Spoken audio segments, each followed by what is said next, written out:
We know numbers have significance, so what is the significance of the 27th year of life? Why do so many musicians die at the age of 27? Could the deaths be more intentional than we are led to believe? Follow me down the rabbit hole of the 27 Club.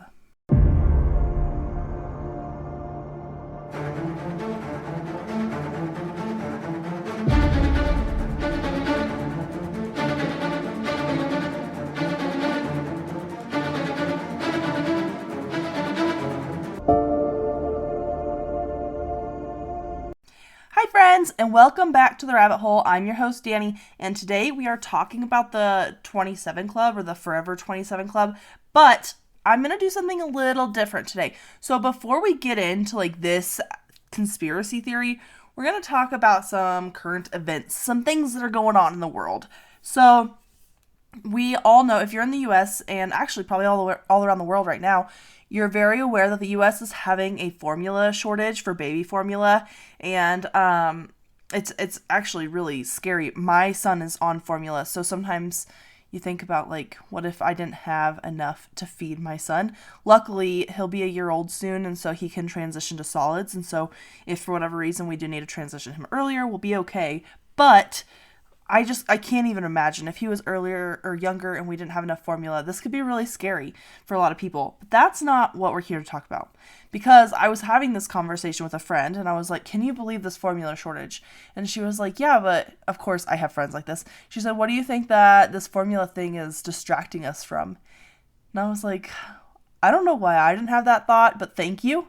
So I started doing some research because, she's right. Every time something like this is happening, something else is going on behind the scenes, but we're all focused on the formula shortage or the Roe v. Wade thing or, all these different things. And so what are they trying to distract our focus from? So this week in Geneva, Switzerland, the World Health Organization is having a meeting about public health emergencies, and we'll actually see a first draft from this meeting on August 1st of this year. But it's basically a World Health Assembly. And obviously this is on the coattails of COVID-19. But mostly this has been completely swept under the rug by mainstream media outlets. Nobody's really reporting on this because it's kind of a big deal and we need to talk about it. So what the WHO, the World Health Organization, is wanting is to basically be in complete control when there's a public health emergency. However, here's the caveat. They're going to be the ones to decide what classifies a public health emergency, and also how the world should handle it. 196 countries, to be exact, which is basically the whole world. And there's not really a criteria that they're putting together to, I don't know, to, have check marks it means this, so it's a public health emergency. No, they're just going to decide what's a public health emergency. And the World Health Organization actually said, so once a, quote, new pandemic hits, their words, there will be a united response from the world. So are they planning a new pandemic to hit? Is that something that they want to do? Here's a quote straight out of the article, and I linked these sources in the show notes as well as the sources for this week's actual conspiracy theory. But here's a quote. Some months ago, the Biden administration proposed several far-reaching amendments to the 2005 international health regulations that will be voted on next week. The World Health Regulations, and this is happening this week, so this article is a week old. This meeting or this assembly is happening from the 22nd to the 28th of May. So just so you kind of have an idea of what that is going on right now. The World Health Regulations are an instrument of international law put forward by the WHO and are legally binding by 196 countries, aka the entire world. The IHR defines countries' rights and obligations in handling public health events and emergencies, meaning the WHO decides how our respective countries respond in a time of crisis. So basically, the director of the World Health Organization gets to decide with this unknown team of experts what a public health emergency is, with no set criteria, and how he thinks that we should handle it. I was going to do an entire episode on this, but I don't think that I have, like, there's really enough yet to do an entire episode. But what it's sounding to me like is a lot like the New World Order. We are not voting these individuals in. They're completely taking over. Like, if they decide, I don't know, they could decide that global warming is a public health emergency and we need to do something about it right now. And they can tell the entire world that this is the certain response that we're going to do, and everybody has to do it because you've signed this agreement. So we have no rights here. We have no, I guess the thing is, we did vote in our president, and our president is either going to sign or not sign this agreement. And I don't know, I'm not going to speculate on what he might do. But basically, we have no way to say, no, we don't agree with this, or no, we don't want to sign this World Health Treaty. But it's feeling really New World Order-y to me. So I thought, this is pretty relevant, and I would share it with you all. Anywho, like I said, the last couple weeks, next week, I will not be putting out an episode. I'm actually working on a really big episode for you guys. I think maybe JFK or 9/11, something. I want to, dig deep and get a lot of information. Although there is a lot of information out there, so maybe it won't take me very long to get it. But, yeah, I won't be putting out an episode next week because I'm going out of town, and I would like to just enjoy myself and not have to stress about getting you guys something good, something quality. So, and I want to put this out. I don't know what's going on with Apple. Last week's episode, Mount Rushmore, didn't post to Apple. I'm really hoping that this week's episode does post to Apple Podcasts. I have information in with them, information in with the hosting site. I'm trying to figure out what is going on and why my episode didn't post to Apple. I tried reposting it, still didn't post. So, just some housekeeping things here, guys. Trying to work out all the kinks still. So thanks for hanging on with me. I really appreciate it. I know most of our listens come from Apple, and so I want to get that fixed for you guys as soon as possible. On to today's episode. Today, like I said at the beginning, we are covering the 27 Club, or Club 27, the Forever 27 Club, however you know it as. That's what we're covering. So basically, the 27 Club is like artists, actors, musicians, mostly musicians, but some other people too, have died at the age of 27. And these deaths are mostly like drug overdoses, suicides, some freak accidents for sure, but all the members of the club were 27 years old, and they had achieved fame and success before dying at such a young age. So, let's kind of just jump right in. I'm going to give you some members of the club. Other members, you can go to the sources I've linked, and you can read about everybody. I tried to get the most prominent people that you guys would definitely know and put them in here. And then other members of the club, they're still prominent. I'm not trying to discredit their fame or success or whatever they've done in their lives, but maybe they're just a little bit less known than the ones that I included. Did you know that over 40% of Americans have a hard time swallowing pills? So when it's time to take your vitamins, large capsules and pills are out of the question. We know that gummy vitamins exist, but they're full of sugar, they get stuck in your teeth, and they only contain a fraction of the nutrients you need. Luckily, Easy Melts has discovered the ultimate vitamin sweet spot. Vitamins that melt in your mouth, taste like a treat, and are packed with nutrients ready for absorption, all without an ounce of sugar. For a limited time, Easy Melts is giving listeners a free 3-month supply of vitamin D3 with their first purchase. To claim your free D3 vitamins, visit try.easymelts.com/spring24. That's melts.com/spring24. Say goodbye to the old way of taking your vitamins and say hello to the easy way. Menopausal and perimenopausal women, listen up. It's time to take control of your health and comfort, and Winona is here to help. Winona is a telemedicine company for menopause care who believes that your symptoms are real, important, and deserve to be taken seriously. And for many women, this starts with hormone replacement therapy. Winona's HRT is made with plant-based, bioidentical hormones rather than synthetic ones, so it better aligns with your body to offer relief from hot flashes, weight gain, and other uncomfortable symptoms. 80% of women who use Winona find relief within just 90 days. So, what are you waiting for? Get started today.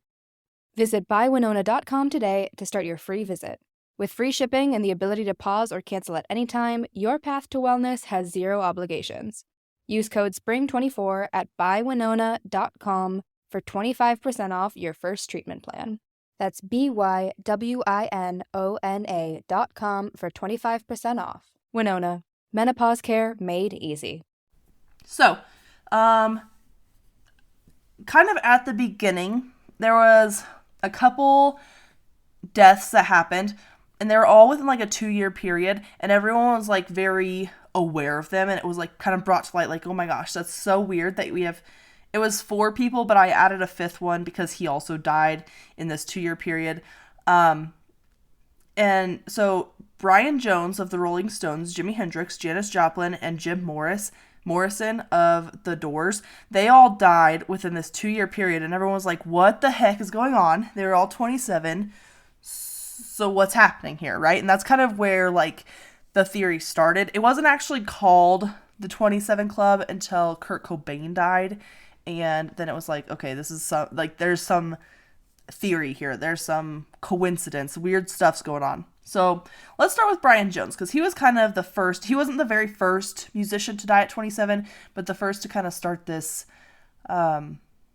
this acknowledgement, right? And we are going to get into the very first guy, Robert Johnson. He was a blues player back in like the 30s, and his story is really cool, so I'm saving it to the end.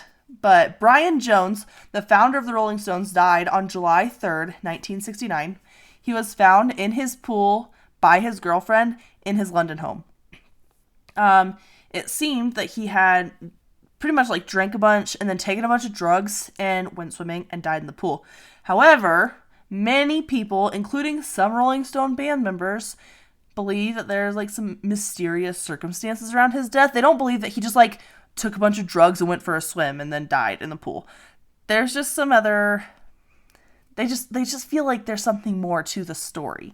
And actually you'll find that in several of these cases where they're like, something's not adding up here. So next we have Alan Wilson, and he's not one of the original 4 that is like known for dying at 27 because he wasn't as popular, but I wanted to include him because he did go to Woodstock, or his band did. Alan Wilson was known as the Blind Owl for his poor vision. And he was the lead of an American blues band called Canned Heat.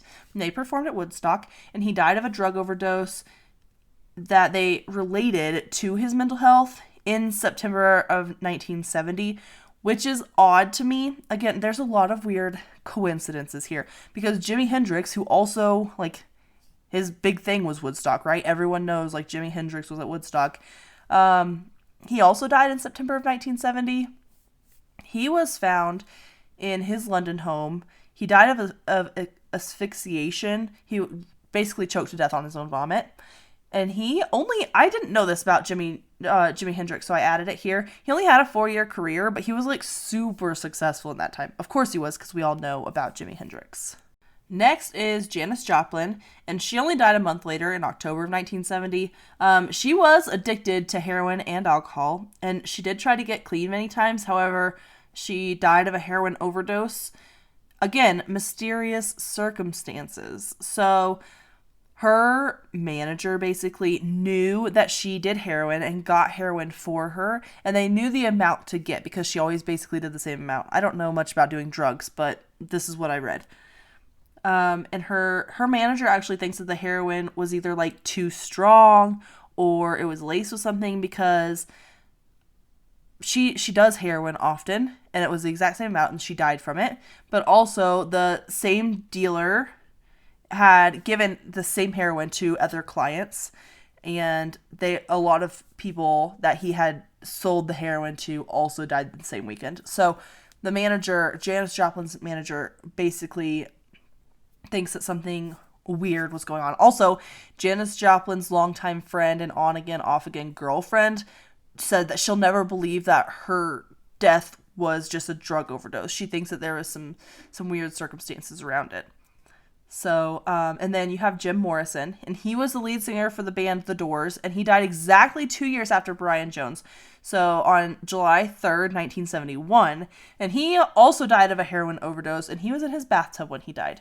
So, I don't know. There was just a lot of there was a lot of heroin overdoses. You're going to see this throughout this entire episode. A lot of heroin, and a lot of people were in London when they died, which may be just a coincidence, but like, I don't know. There's a lot of coincidences here.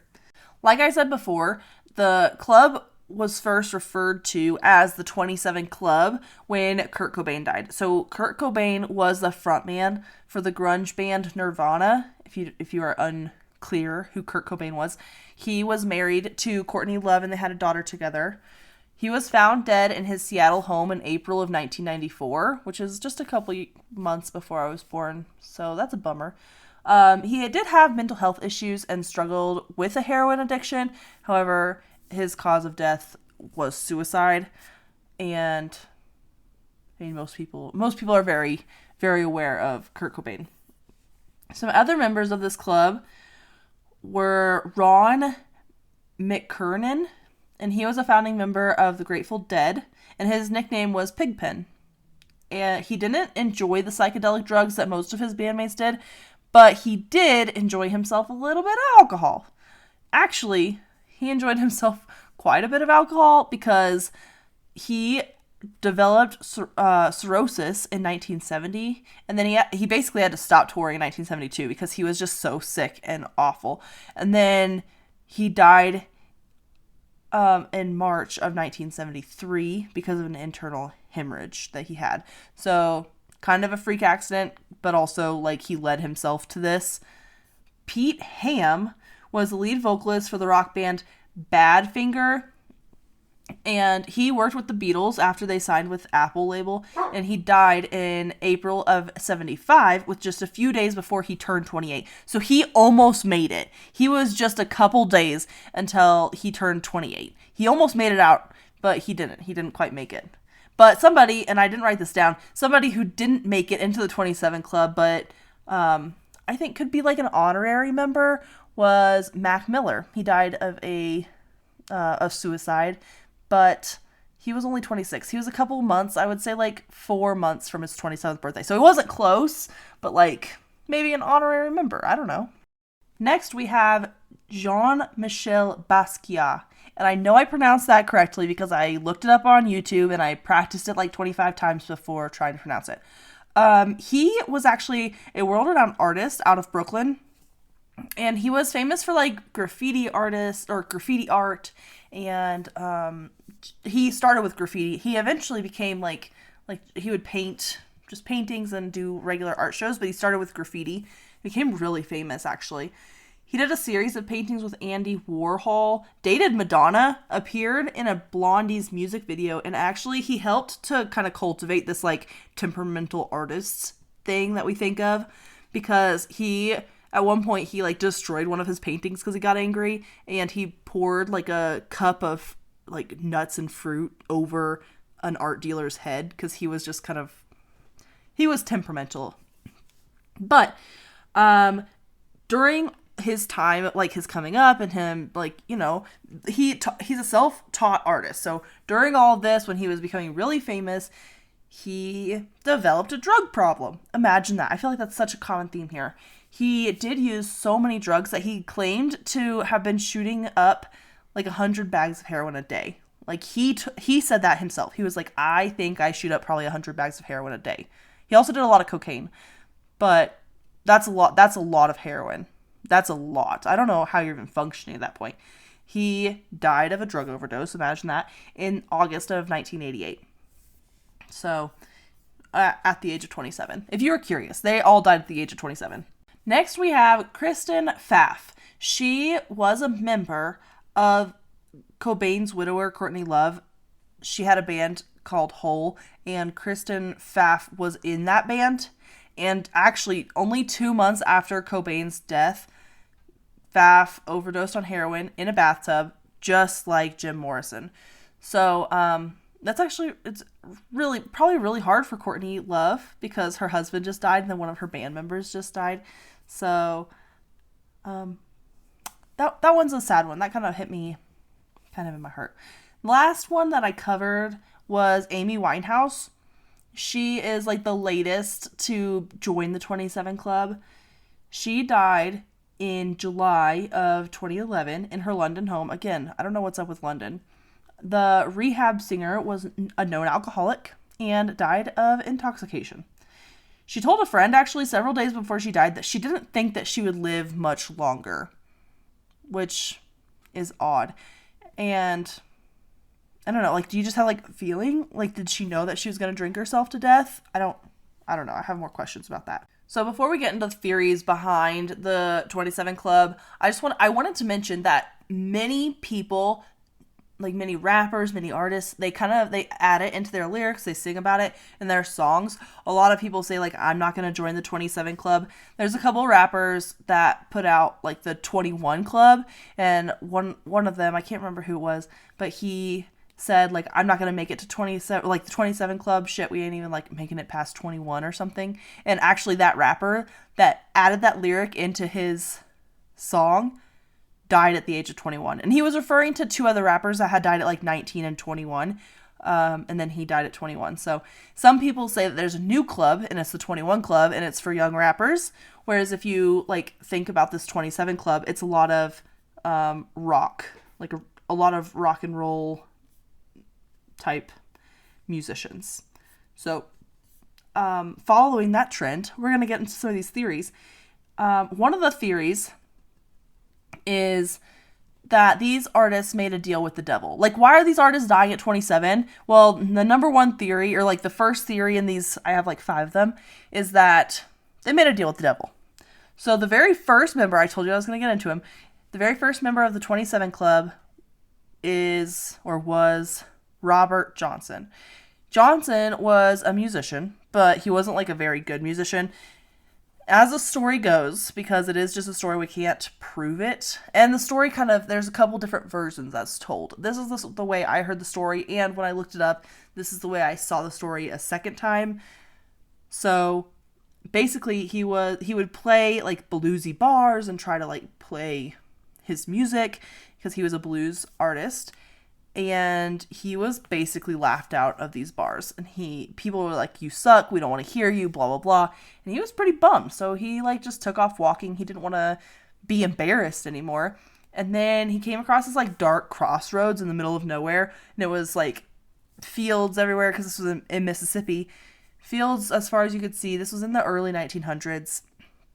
Like the 20s, I think, or the 30s. And he basically hit his knees, raised his guitar up, and like tried to summon to meet his maker. And then the devil arose, grabbed his guitar from him, tuned the guitar, and gave it back to him. But there's always a price because you're making a deal with the devil. So in exchange, Robert sold his soul for his musical talent. A year later, so after all this happens, he's laughed out of the bars, he gets his guitar tuned by the devil. A year later, he comes back, he returns to the bars, and that he did play in these bars a year before. And then he starts playing, and they're like, oh my gosh, you're so good. Like, what happened? You can't get this good in a year. You sucked before. You're phenomenal now. And when you listen to his songs were not very popular even, like, he had one, like, huge hit when he was alive. A lot of them became really popular after he died, which we see a lot. But I don't know, like, you can kind of hear this, like, dark undertone of his songs.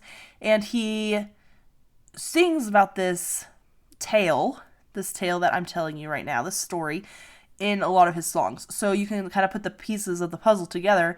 And when I first heard this story, I did actually go and listen to a couple of his songs, and you can hear like the Crossroads reference and the devil reference and these different references that this might be like a true story. He might actually have made a deal with the devil. He was crowned like the king of Delta blues and was actually, he's called a forefather of rock and roll. So maybe, I don't know, maybe there's something to it.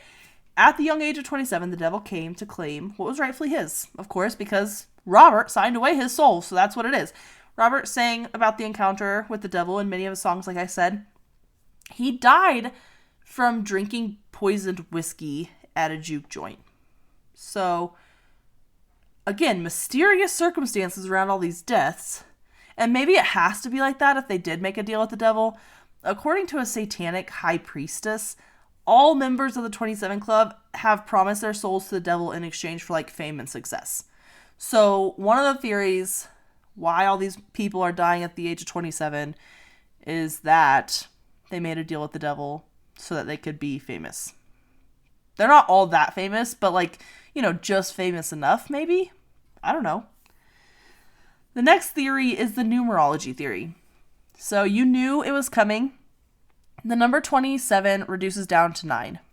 If you don't know what I'm talking about here, after you finish this episode, go listen to Tesla's 369 theory a couple weeks back. It's a pretty good one, if I do say so myself. But the number 9 represents like the end of a cycle or like transitional cycles.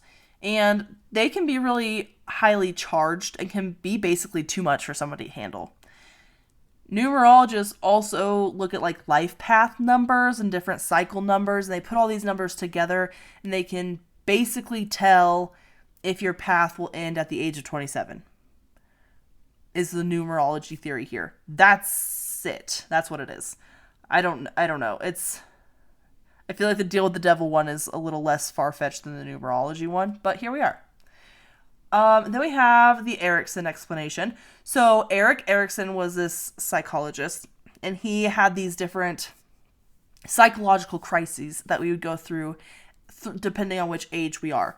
So between the ages of 18 and 35, we hit a psychological crisis of intimacy versus isolation. Basically like, will I ever find a mate? Will I be alone forever? All these things. Will I reproduce? Will I make babies? This is like prime, like clock is ticking time. So that's like the time that I'm in right now. And I did start having those thoughts, I got married young, but like, are we going to have babies? Am I ever going to be a mother? These kind of thoughts, So a person in this stage is prone to substance abuse and isolation. Not saying that everyone between the ages of 18 and 35 will hit like a substance abuse, like milestone and they'll start using drugs. Not the case. But they are prone to substance abuse. And this kind of goes with like creative types like artists and different people because the isolation is higher. So you have to think about like musicians, artists, actors, they're in the public eye. So they have to be wary of like who they trust. They can't just trust anybody because what if we're like after their money or something? I don't know. And then, so the isolation is already there. And then they already have like, they're creative, but oftentimes when you think of creative people, they're kind of more depressed. And I don't know why those go hand in hand. I haven't done research behind that. But when I think of creative people or artists, I oftentimes think of depressed. They're not all depressed. Don't get me wrong. I'm not trying to say that. But they start to turn down this path where like basically it begins to be too much. And this happens around the age of 27, averagely. So you have between the ages of 18 to 35 and around 27, which is basically in the middle. It's a little, anyway, that you're starting to get a little sad. And it all becomes like too much. I can't handle it anymore. And the likelihood of them taking their life or drug abuse, like taking their lives because they're using it more and more to kind of cope with their day to day is higher.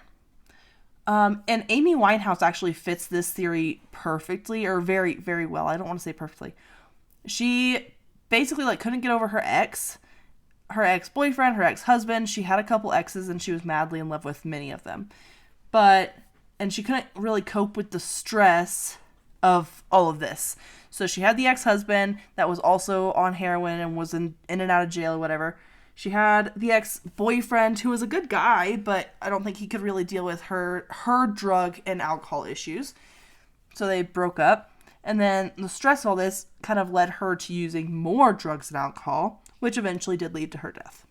A lot of artists, when something like this happens, they will try to get through it. They'll write a song about it, try to make an album out of it, try to, really help other people through a similar situation, but also they're fragile people and we can't fault them for being fragile. So sometimes they spiral out of control. And I mean, all of us do this. And in the real world, people die of suicide and overdose all the time. We're just aware of the 27 Club because of the fame and success around these members. So, anyway, so the next theory is the white Bic lighter theory and how they are very unlucky. So this only applies to 4 members. So you have Jimi Hendrix, Kurt Cobain, Janis Joplin, and Jim Morrison. These 4 members are all left-handed, and they basically, it said that they had white Bic lighters in their pockets when they died, and this is why white lighters are unlucky. And when I say Bic, I mean like the brand, like BIC, the brand. However, Bic lighters weren't actually produced until 1972, and Jim Morrison died in a bathtub. So you're telling me that this man died in a bathtub but was clothed and had a Bic lighter in his pocket that wasn't produced yet? Or you're telling me that Jimi Hendrix, Janis Joplin, and Jim Morrison are time travelers. They traveled forward in time, somehow ended up traveling back in time to their own time with a white lighter in their pocket, and then ended up dying, and that same white lighter happened to be in their pocket. I don't know about you, but if you have ever had a lighter, or like you've ever smoked or anything, you lose those suckers like it's your job. Like, you don't hang on to them for very long, and people get mad when you steal their lighter. It's kind of like a good pen, you know? You don't want somebody to take it. So the fact that they maybe time traveled and had these in their pockets when they died is pretty far-fetched. Well, basically all of this theory is kind of out there. I don't think that this is like even a theory that can hold any water. Pun intended, you know, with Jim Morrison dying in a bathtub. But all in all, the only person that could have a white Bic lighter would be Kurt Cobain. And there are pictures of the crime scene, and there are 2 Bic lighters shown at the crime scene. However, neither of them are white. So, I don't know. I think this was just like a completely made up theory. Somebody just was like, yeah, white lighters are bad. And I don't know. There's no research or anything put behind this theory at all. But I should share it with you because they're often tied together. The 27 Club and this white Bic lighter theory are often tied together. I think this theory is just kind of like bogus. Throw you off the trail, you know? The last theory that there is the drug decay theory. So basically, when somebody uses drugs for a long time, you build up tolerance for it. So you have to, you know, like take more and more drugs to get the same effects, the same high effects. Many of these artists died from drug overdoses, and 27 may be the age where the drug use starts to kind of catch up with your body, especially when somebody kind of starts doing drugs in their late teens, early 20s. And the more drugs you need to get high, the higher chance that an overdose is likely. So this theory might have some, I don't know, like there might be something to it, but that doesn't really explain like the freak accidents. I didn't even share with you the freak accident. Let me find that really quick. So Anton Yelchin, he was 27 when he died. He was an actor, and he appeared in like 18 films and a lot of voiceovers. He was best known as Chekhov in like the Star Trek reboots that just came out a couple years ago. So he was kind of a big name. Basically what happened, this is really weird. He got out of his car. He was at this gate, and he got out of the car maybe to open the gate or something, and his car pinned him against this brick pillar, and he died. Like, what a crazy, weird coincidence. And he was 27 years old. There's just, I mean, it's just odd. So I can go through these, and he was the latest to die at 27. Amy Winehouse was before him. So he died in 2015. But let's see. You have Jonathan Brandis, who died of suicide. He was in Stephen King's It, like the original It that came out. You have Jeremy Michael Ward. He was found dead of a heroin overdose. You have Randy Stretch Walker, known because of Tupac, and he was shot. You have let's see, I did them. Mia Zapata. She was the lead singer of the Gits. Jits? Gits? She was brutally beaten, raped, and strangled to death. So she was brutally murdered. Let's see. D. Boone. So he opened for REM, and a few days into like their tour, he got a fever. Then he went to Arizona with his girlfriend for the holidays and decided to lie down in like the back of the band's van. And so, and he could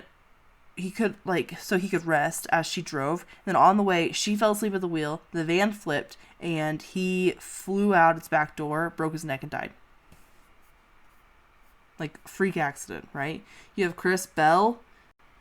He crashed his sports car into a pole while he drove home from band rehearsal, killing himself instantly.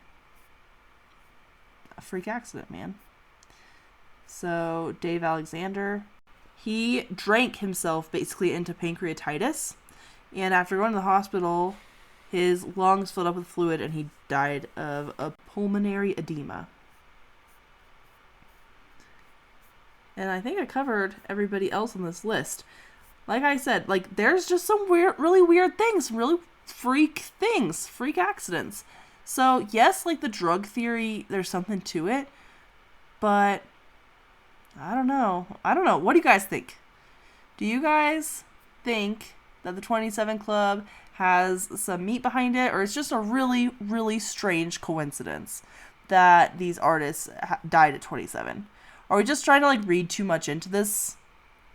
Like, is there a 25 club and a 26 club and a 30 club and all these other clubs? A 33 club? Because, I don't know. A lot of people did say that Bob Marley was part of the 27 club, but he actually died at 36. So I looked that up because somebody told me, oh, well, what about Bob Marley? False. Don't believe it. So, anyway, I hope you guys enjoyed this week's episode. And I'm excited to bring you back some new cool things. I'm sorry I'll miss you next week. I'll be thinking about you while I'm hanging out in the water. But until next time, my friends, stay skeptical, and I will see you next 2 weeks from now. In 2 weeks! The Rabbit Hole is an independent podcast with everything you hear done by me, Dani Mercy. We thrive on listeners like you. If you like what you're hearing, please leave us a rating or review wherever you are listening. Follow us on Instagram at rabbit.holepodcast. Special thank you to Zakar Valaha Music for our intro.